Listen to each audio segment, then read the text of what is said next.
공작권TV 그레이트게임 최수영입니다. 오늘도 저희 방송을 애청하시는 전국 곳곳의 국민 여러분, 또 해외에 계시는 동포 여러분 감사를 드립니다.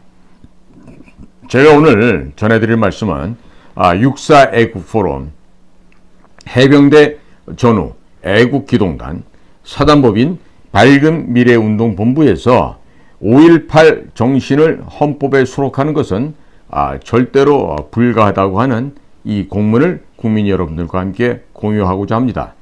발시는 6.4 애국포럼의 2개 단체로 되어 있고, 제목은 5.18 정신 헌법 전문수록 반대 의견서 제출입니다.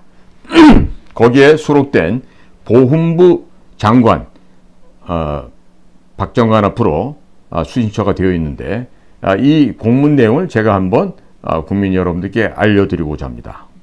우선 현황입니다. 첫째, 대통령실 5.18 헌법 전문 수록 공약 변함없다고 발표. 5.18 논란은 현대사 규정의 중심 이슈로서 국민 합의를 거쳐야 할 무거운 주제입니다.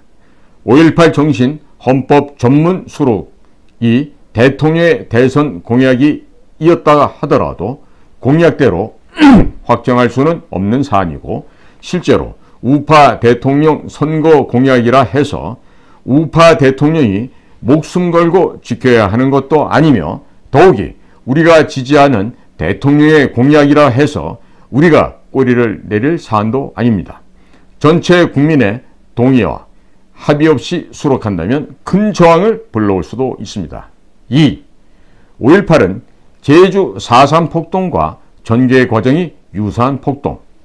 5.18은 박정희 대통령 사후 혼란기에 김일성의 지령을 받은 북계군이 광주에 침투하여 고정간첩과 합세하여 북계군이 광주에 침투해서 그 고정간첩들과 함께 유언별을 조성하고 무기고와 군수공장을 공격하여 무기와 장갑차 등을 탈취한 후 군과 경찰, 시민을 무차별 학살한 비극이다. 제주 4.3 폭동처럼 김일성 지령과 현지 고첩이 합세한 공통점이 많다. 북한 통전부에서 직파한 간첩 손성모는 무등산 정심사에서 스님으로 변장하여 남파 특수부대를 지휘하여 아시아 자동차 공장, 무기고, 광주 교도소 습격 등 작전 임무 수행 전투 성과 보고서에 카빈총 5,400여 정, 장갑차 4대, 군용트럭과 대형버스 등 300여 대, 폭약 40톤, 도화선 4만 미터, 뇌관 35만 개 탈취라고 보랏빛 호수에 적시했다. 북한군은 탈취한 카빈총을 나누어주며 전국 폭동으로 확산하려고 했으나 수상한 낌새를 느낀 광주 시민이 불법 무기를 반납하면서 북한 특수군이 철수하게 만들었다. 문제점 1. 헌법 전문에 담고 싶은 5.18 정신이 무엇인가? 5.18 정신이 민주화를 위한 희생이라고 하지만 국민 다수는 그 실체를 모른다. 정부의 정통성을 부정하고 새로운 정의를 위해 정부에 항거한 정신인가? 5.18을 나쁘게 언급한다면 사법 처리하는 악법을 제정하여 지만원 박사 등 양심학자마저 옥죄고 있어 5.18 정신이 정의를 위해 항거한 정신이 아닌 것은 분명해 보인다. 5.18이 기존에 없던 민주화 운동의 효시인가? 그럼 이승만 정부가 헌법에 명시한 민주주의는 허상이었던가? 5.18 관련 더 이상의 의혹을 제기하지 말라는 표현의 자유에 반하고 국가보훈을 보훈처가 아닌 광주시가 전담하는 것을 묵인하라고 하는 초헌법적인 5.18 성역화 정신인가? 5.18 정신의 실체를 공개하라. 2. 5.18은 지역 갈등과 좌우 진영의 대결의 장으로 변질. 김영삼 대통령 시절 기존 5.18 판결을 무시하고 5.18 특별법을 제정, 폭동이 민주화로 둔갑했고 진압 군대가 국민을 살해한 반역자로 둔갑시켜 국시와 국가 정의가 실종되고 5.18 유공자와 유가족은 가산점의 명분하에 모든 시험과 직장에 특혜를 받아 심각한 구직 갈등을 초래했다. 우리는 윤석열 정부를 응원하면서 혁신적 성공을 기대하기에 아래와 같은 개선안을 제안합니다. 개선안 1. 5.18 정신 헌법 전문 수록을 기어이 하려면 5.18 진상규명부터 하라. 5.18은 한국 현대사에서 6.25 전쟁 다음으로 슬픈 참극이다. 6.25 전쟁이 세계 자유진영과 공산진영 간의 체제 충돌이었다면 5.18은 국가와 광주, 계엄군과 시민군 간의 충돌 사건이다.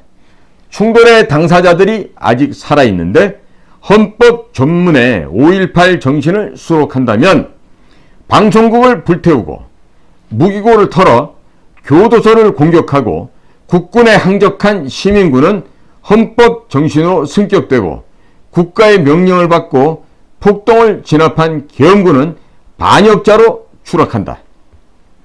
진상규명 상임위원회가 특정 단체의 반발이 두려워 진실을 은폐하고 공정성을 의심받는 상태에서 발표한다면 누구도 5.18을 민주화 운동으로 인정하지 않을 것이고 5.18 정신은 도출할 수 없다. 진실규명은 힘의 대결이 아니라 과학적 접근과 녹음 청취를 통해 발굴한 진실만 공표하고 국민 다수가 5.18 정신에 동의할 때까지 5.18 정신 헌법 전문 수록을 제고하라. 2.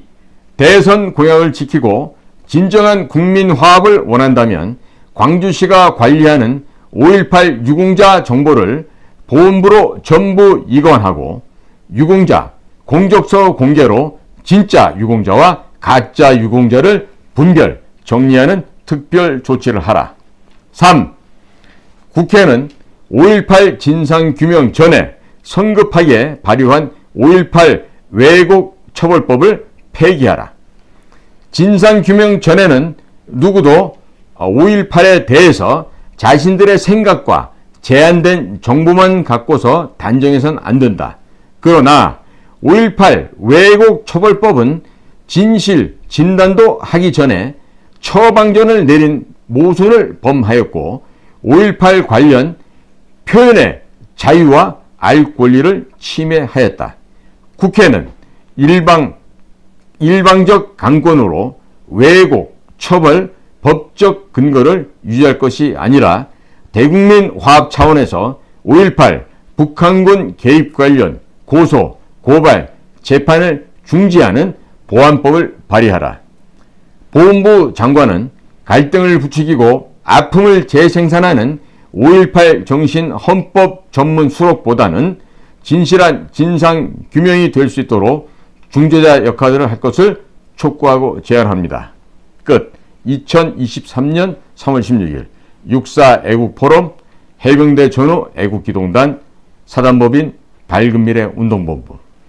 자, 지금 이와 같은 그 애국단체에서 발표한 내용을 제가 국민 여러분께 전달해 드렸는데 오늘 드리는 이 내용은 모든 국민들께서 한번 곰곰이 깊이 성찰해 주시기를 당부를 드립니다. 오늘도 저희 공작관TV 그래티게임을 경청해 주셔서 대단히 감사합니다. 고맙습니다.